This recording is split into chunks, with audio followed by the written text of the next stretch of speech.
Welcome back. Thanks for staying on. Live with us tonight here on In Focus at Newzroom Africa, channel 405. Parliament's Joint Standing Committee on Intelligence has cleared Deputy State Security Minister Zizi Kodwa of involvement in covering up the Phala Phala theft. The committee probed allegations that Kodwa knew about the incident at the President Ramaphosa's game farm in February 2020, but kept it secret rather than reporting it to appropriate authorities. DA Chief Whip in the National Assembly, Siviwe, Gwarube, joins us now for more.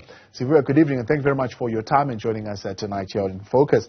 Look, it's a committee on intelligence, so naturally there's not a lot of detail that comes. But as far as the committee is concerned, there is no evidence to support that the Deputy Minister was in any way covering up or was involved in a cover-up of the Phala Phala robbery.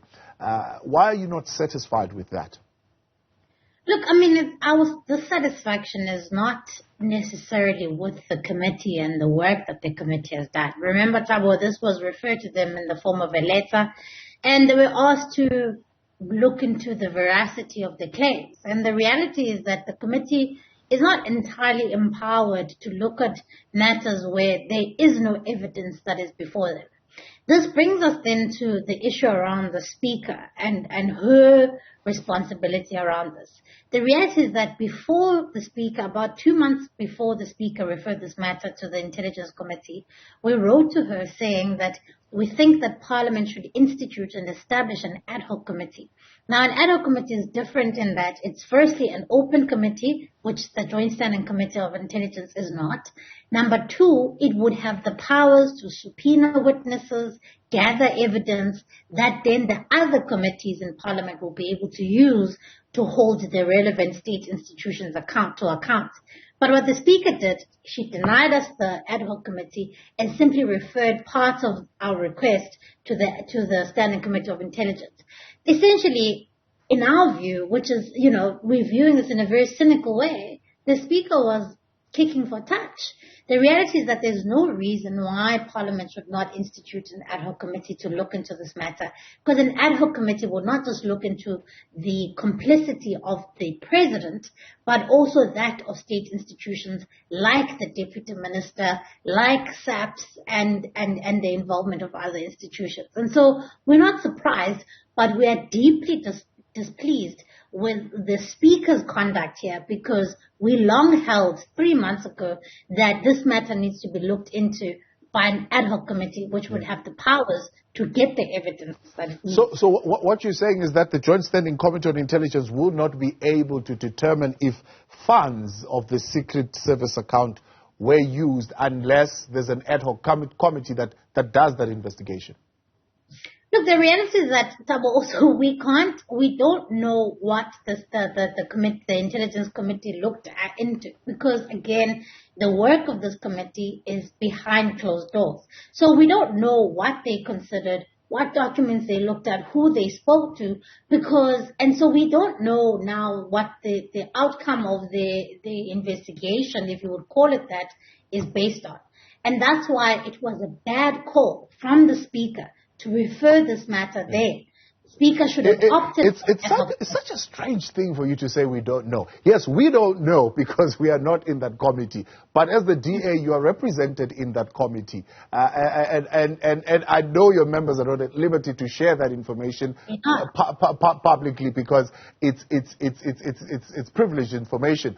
But I'm sure they should be in there satisfied that they looked at the right kind of documents, or at least they would have insisted that they look on the right at the right kind of documents.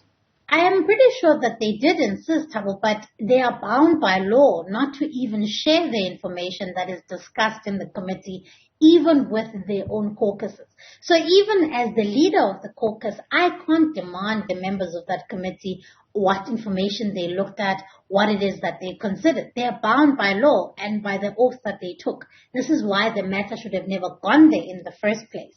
And it's also quite important to note, Thabo, that this committee did not clear the Deputy Minister, which is something that I think is quite important to state. It did not clear the Deputy Minister, but merely stated that they did not have enough verifiable evidence to then make a determination. And so that is why our view is that the work of Parliament in this issue is not done. The Section 89 inquiry looks into an impeachment process of the president. It does not look at other state institutions that could be implicated and other politicians that could be implicated.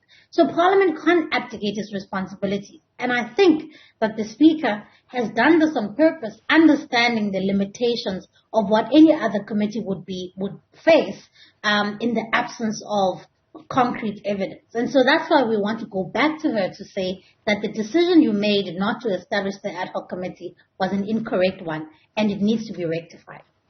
Well, there is now an independent panel of judges that are going to be looking at this particular matter, or at least they've been nominated. We're still awaiting an announcement on what the final decision certainly will be. Are you pinning then your hopes that that particular process will be the one that will relook these issues? Because obviously the Joint Standing Committee on Intelligence can't relook this issue again. It's almost as if you're being tried twice. So it now would need to move to a different kind of body. The problem with that, Thabo, the problem with the limitations with the Section 89 inquiry, which is this independent panel, is that if you look closely at the ATM's motion, it only pertains to the involvement of the president. And we know, or at least it is alleged, that it is not just the president who was aware of the incidents that were happening in his home, that there were other state institutions that were used for a cover-up, that were also public resources that were used for covert operations. And so we're not satisfied that the Section 89 inquiry is enough.